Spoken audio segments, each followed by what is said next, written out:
So, good morning to all.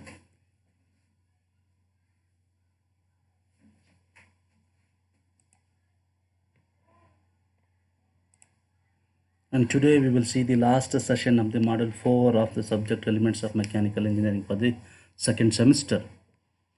And coming to the contents, as usual, these are the various contents of the Model 4. And in this session, we will cover the derivations which are comes under the Model 4. So, first derivation is ratio of belt tension in the flat drive, power transmission by belt drive, a length of belt for open belt drive, length of belt for cross belt drive. These are the four derivations that we have to cover in this session. Coming to the ratio of driving tensions for the flat belt drive, this is the diagram showing various forces acting on the pulley, and it says that this is the driven pulley, and T2 is the this is the direction of rotation, and T1 is the tension on tight side, and T2 is the tension on slack side, and Rn is the normal reaction because of T1 and T2. And then we have got frictional forces acting on the surface, where we have considered a small area on that. This is the frictional force for acting vertically upward. And let us take we have considered small angle delta theta between the points P and Q, and we have considered this is the arc of contact, and on one side based on the direction, we have considered this as the tight side. Hence the tension on the belt or the force on the belt is T plus delta T, and similarly on the other side it is just T. And these are the forces acting, and if we resolve the forces into horizontal and vertical direction, considering all forces acting upward as positive and all forces acting downwards as negative, and coming to the forces acting horizontally, usually we will consider direct forces in the right direction as positive and the left direction as a negative. So this is the force diagram of the pulley, and you can see here we have got normal reaction and frictional force, that is mu n, and the angles of forces with respect to the reference lines, theta by 2 here, this is also theta by 2, and the total is delta theta, and if we consider it is delta theta by 2. Now let us resolve the forces in the upward direction. So let T1 be the tension in the belt on the tight side, T2 will be the tension in the belt on slack side, and theta is the angle of contact in radians. And let P and Q is in the equilibrium under the following forces. This is P and Q. P and Q is the area where the belt makes contact with the pulley. That's what the belt PQ is in the equilibrium under the following forces. Tension in the belt at P, T plus delta T is the tension in the belt at Q. Rn is normal reaction, and frictional force F is equal to mu Rn, where mu is the coefficient of friction between the belt and pulley. Right? Now resolve the forces in the horizontal direction. Look at here, as I said, the Rn normal reaction due to the tension on the pulley.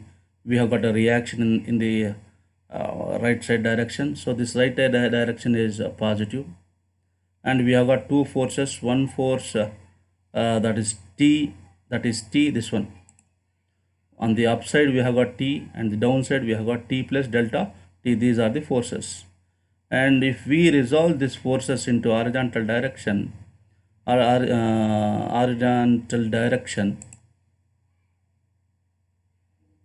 what happens?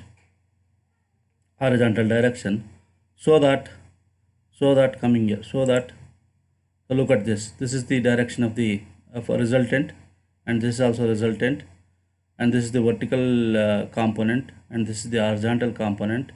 So that both the horizontal components of t and t plus delta t is towards the left, and hence we're going to get negative or on the right hand side, so that this Rn normal reaction is positive and these are the negatives, and this component is the horizontal component.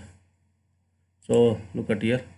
So this horizontal component is always the sine value, and if you want vertical component, it is a cos value. So that t plus delta t sine theta by 2 plus t sine theta sine delta theta by 2. So since the angle delta theta is very small, therefore putting sine delta theta is equal to delta theta by 2 in the equation, so that the equation can be simplified like this.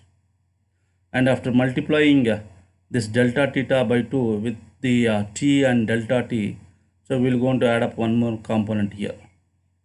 So here, so that how many will be 1, 2, 3 components. And since the delta theta by 2 is small component, and then the delta theta is also a component, is small component, so that this can be neglected, and then the equation can be simplified like this: theta into delta theta by 2 plus t into delta theta by 2, so that we have got 2, that is 2t into delta theta by 2, and if this t and this t cancels, then we will remain with only t and delta t, that is Rn is equal to t delta t. You call this as equation 1. Similarly, on resolving the forces in the vertical direction, look at here. In the vertical direction we have got the frictional forces, it is positive, and the components of t will be positive, and the component of delta t will be negative. Why? Because the direction, vertical component direction, is in the downward direction. So that F is equal to t plus delta t cos delta t by 2 minus, that means actually this is positive. If you take this side, this is positive, and now so that we have placed here as a negative, theta cos delta theta by 2. Since the angle delta theta is very small, therefore putting cos delta theta by 2 is equal to 1. So equation can be simplified like this. So F can be replaced by mu and Rn, normal reaction, frictional force, is equal to t plus delta t minus t. So this t and this t will cancel, and we will remain with just delta t, so that Rn is equal to delta t by mu, so that Rn is equal to delta t by mu. This is equation 2. What is equation 1? Equation 1 is equal to Rn is equal to t delta theta, and equation 2 Rn is equal to delta t by mu. So by comparing this equation 1 and 2, we can write like this, and sending delta t towards the t, and then mu towards the other side, so that we can do like this: delta t by t and mu into delta t. So this is what the simplified equation. And we know that delta t is a variable, and and delta theta is also a variable. So this t can be varied from t1 to t2, and this theta angle of contact can be varied from 0 to theta, from 0 to theta. So integrating these two terms with respect to the limits, that is delta t by t between t1, t2, t2, and mu delta t by 0 to theta. So we will going to get log t1 by t2 is equal to mu theta, or t1 by t2 is equal to e to the power of mu theta. This is an expression for the ratio of tension in the flat belt drives.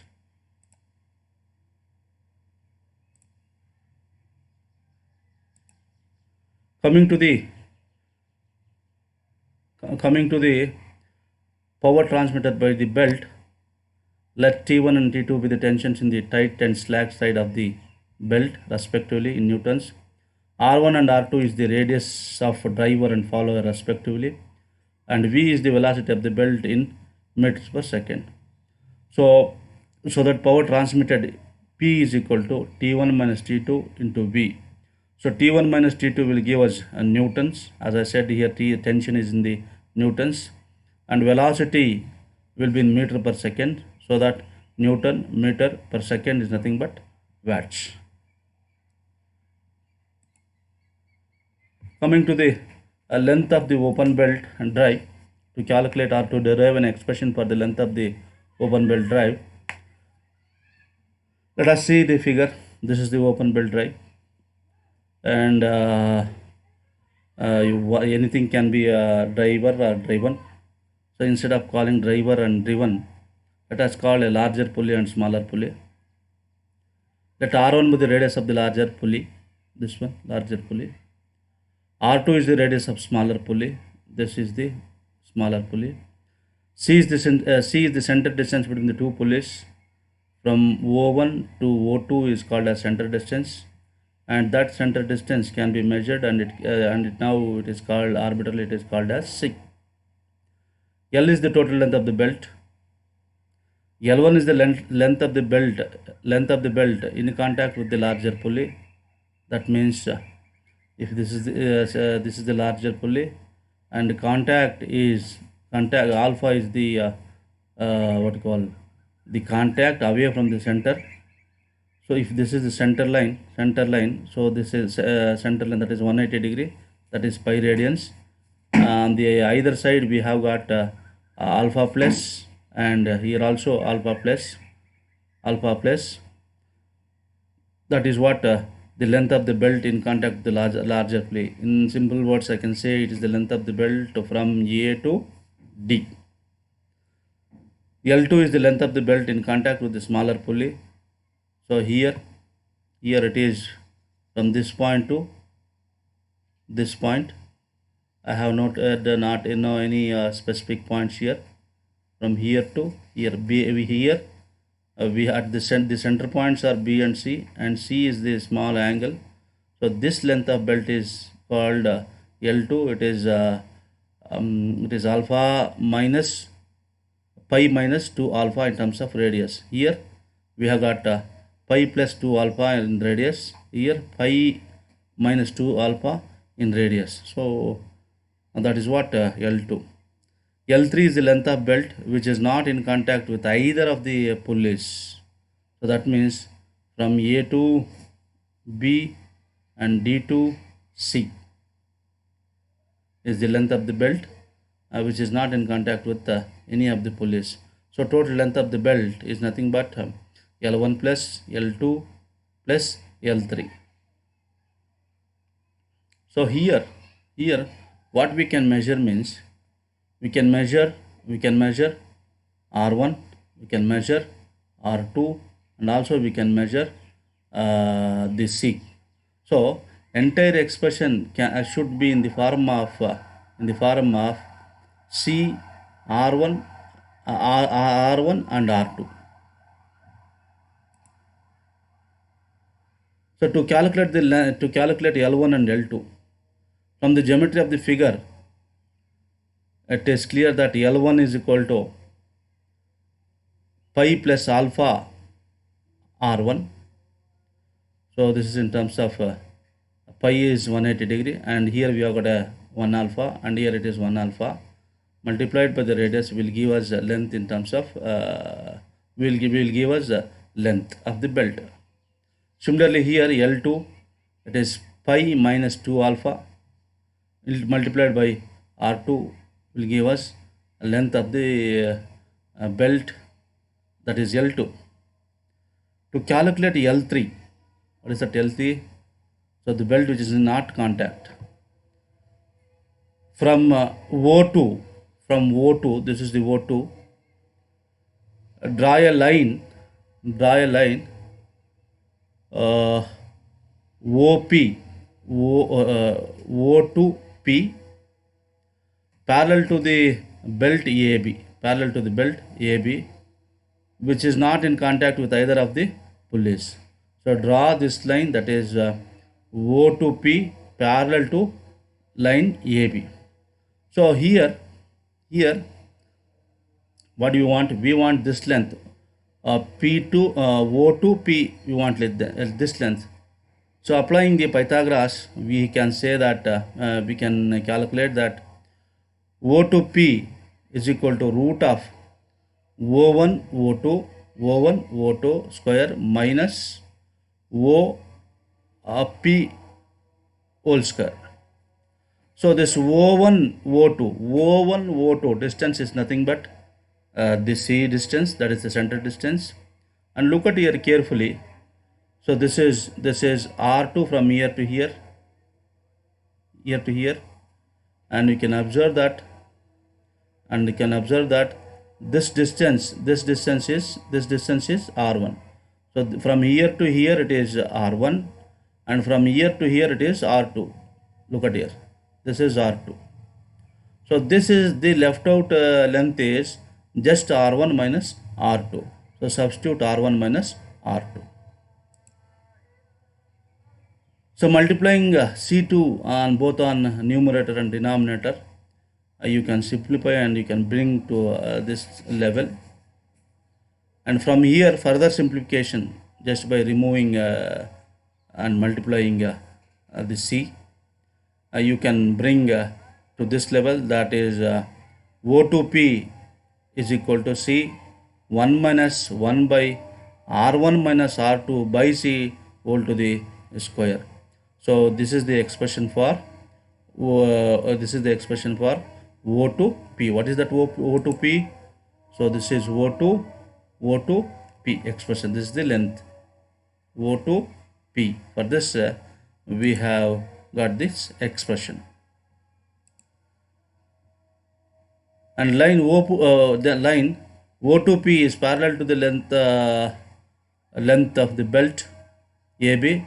Similarly, by drawing a line from O2 parallel to the belt CD, obtain the equation similar to O2P.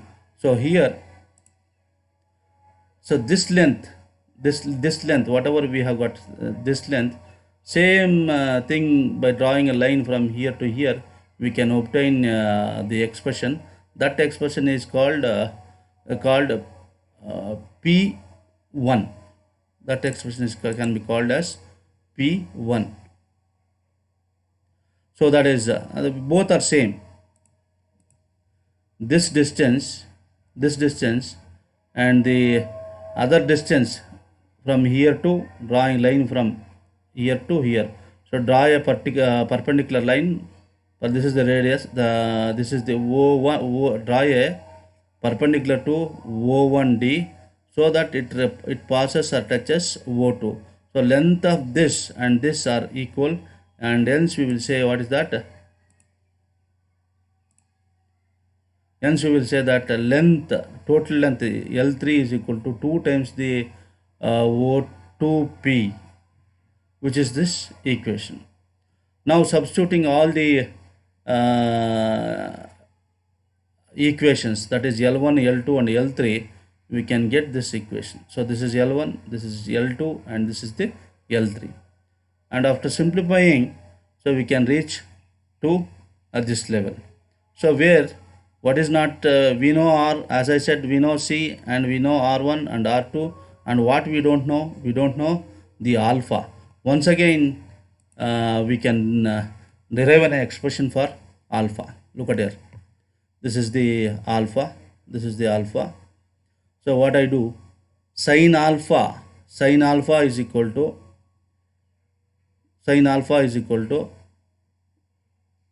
O1P divided by O1 O2.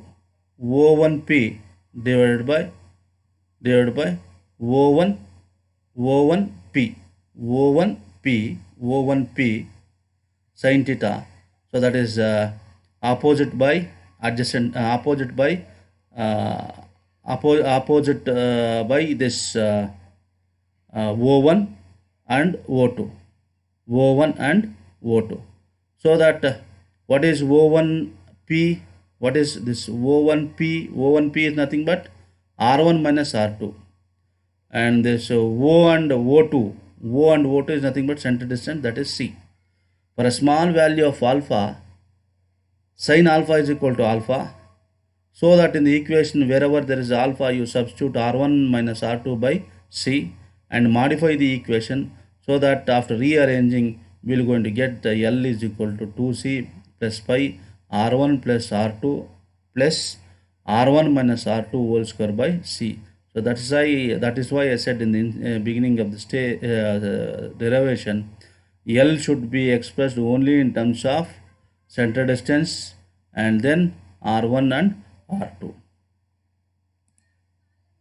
So length of the cross belt, so everything is same, and procedure is also same. So you can, in the same lines, you can carry the derivation for the length of the cross belt.